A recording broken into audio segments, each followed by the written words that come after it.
C Joseph Vijay எனும் நான்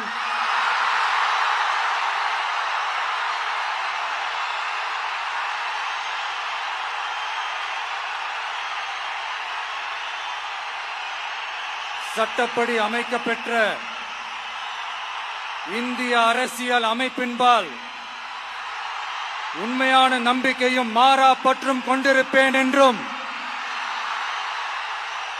இந்திய நாட்டின் ஒப்பில்லாத முழு முதல் ஆட்சியையும் ஒருமையையும் நிலை நிறுத்துவேன் என்றும்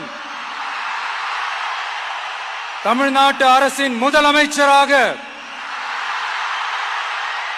உண்மையாகவும் உளச்சான்றின்படியும் என் கடமைகளை நிறைவேற்றுவேன் என்றும் அரசியல் அமைப்பிற்கும் சட்டத்திற்கும் இணங்க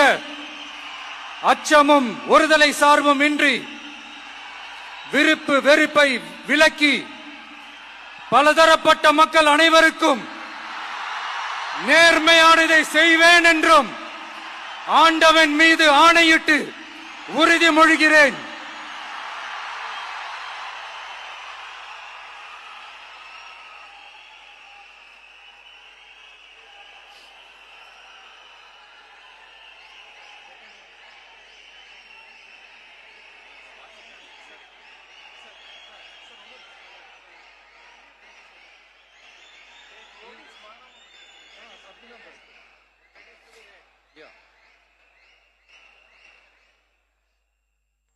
சி ஜோசப் விஜய் எனும் நான்